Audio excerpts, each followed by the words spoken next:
Hello दोस्तों, आज की वीडियो में जानेंगे छत्रपति शिवाजी महाराज और औरंगजेब के इतिहास के बारे में। हत्या की कोशिश नाकाम कर दी। जाने छत्रपति शिवाजी ने कब कब औरंगजेब के होश उड़ाए थे। दोस्तों, इस जानकारी के लिए वीडियो के अंत तक जरूर बने रहें और जो न्यू यूजर हैं प्लीज सब्सक्राइब कर दें। चलो वीडियो शुरू करते हैं। हिंदुओं पर संकट देख शिवाजी ने महज 15 साल की उम्र में ही हिंदू साम्राज्य की स्थापना करने के उद्देश्य से बीजापुर पर हमला कर दिया और आदिल शाह को मौत के घाट उतार दिया। साल 1656 में आदिल शाह की मौत के बाद औरंगजेब भी बीजापुर पर हमला कर दिया। शिवाजी ने इसके खिलाफ मोर्चा खोल दिया।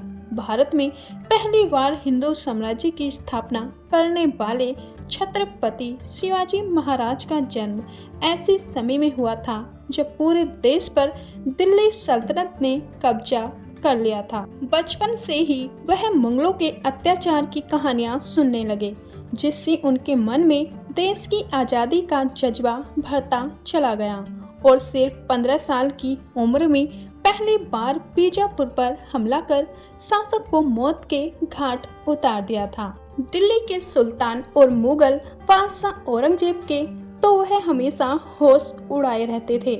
19 फरवरी 1630 को शिवाजी महाराज का जन्म एक मराठा परिवार में हुआ था।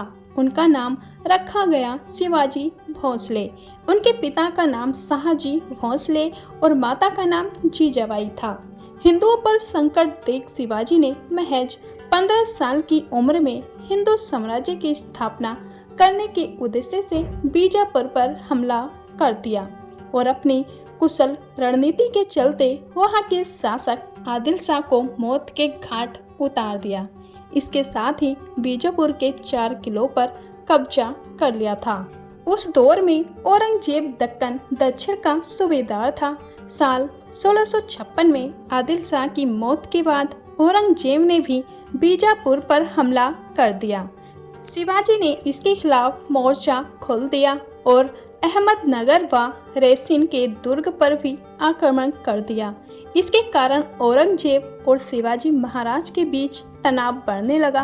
हालांकि जब शाहजहां के कहने पर औरंगजेब ने बीजापुर के साथ संधि कर ली थी।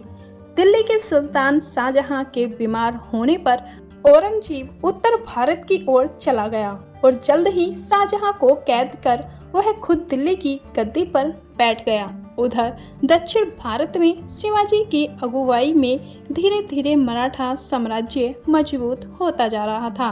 उत्तर भारत में सब कुछ अपने अधीन करने के बाद औरंगजेब का ध्यान सिर्फ दक्षिण की ओर गया। वह पहले से ही शिवाजी की ताकत जानता था, इसलिए उन पर अंकुश बनाने के लिए खुद के मामा शाइस्ता खां को दक्षिण का सूबेदार बनाया।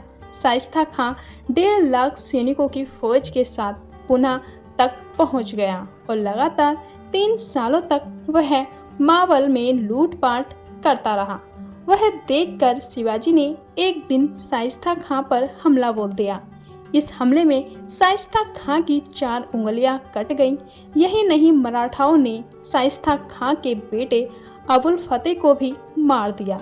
दक्षिण में शिवाजी का दबदबा बढ़ने से लगातार औरंगजेब का नुकसान हो रहा था, इसीलिए उसने शिवाजी के पास संधि का प्रस्ताव भेजा। जून 1665 में संधि हुई। इसके मुताबिक शिवाजी को 23 दुर्ग मुगलों के हवाले कर देने थे। इसके बाद उनको आगरा के किले में बुलाया गया, जहां सम्मान नहीं मिलने पर शिवाजी ने भरे दरबार में अपनी नाराजगी जाहिर कर दी तो औरंगजेब ने उनको नजरबंद कर दिया। बताया जाता है कि जब औरंगजेब शिवाजी की हत्या कराना चाहता था, लेकिन वह चकमा देखकर भाग निकले। 17 अगस्त 1666 को शिवाजी और संभाजी औरंगजेब के किले से निकलने में कामयाब रहे। इसके बाद साल 1668 में शिवाजी और मुगलों के बीच एक और संधि हुई। फिर 1670 में शिवाजी ने सूरत के पास मुगल सेना को एक और हार चटाई।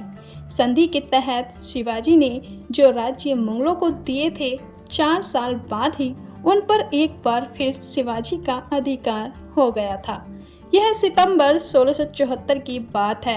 रायगढ़ के किले में औपचारिक रूप से काशी के ब्राह्मणों ने शिवाजी का राज्याभिषेक कराना, छत्रपति यानी मराठा साम्राज्य के सम्राट के रूप में उनको ताज पहनाया गया।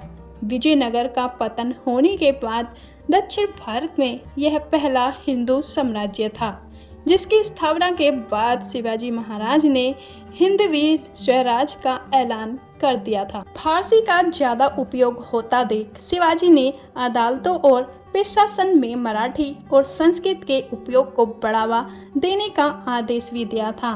औरंगजेब को चुनौती देने के साथ ही साथ शिवाजी अपने राज्य का विस्तार करते जा रहे थे। कहा जाता है कि उनके कारण ही औरंगजेब की दक्षिण में विस्तार की नीति फैल गई थी। हालांकि दिलचस्प बात यह है कि शिवाजी की धरती पर ही औरंगजेब ने अपनी सांसें ली। उसने अहमदनगर में 3 मार्च 1707 को दुनिया छोड़ी, जिसकी कब्र औरंगाबाद के उल्दाबाद में स्थित है। हालांकि इससे पहले 3 अप्रैल 1680 को शिवाजी का निधन हो चुका था। तब तक उनका साम्राज्य मुंबई के दक्षिण में कोकण से लेकर पश्चिम में बेलगांव, धारवाड़ और मैसूर तक फैल चुका था।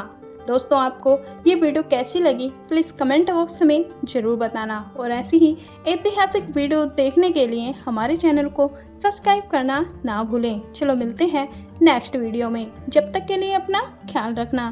धन्यवाद।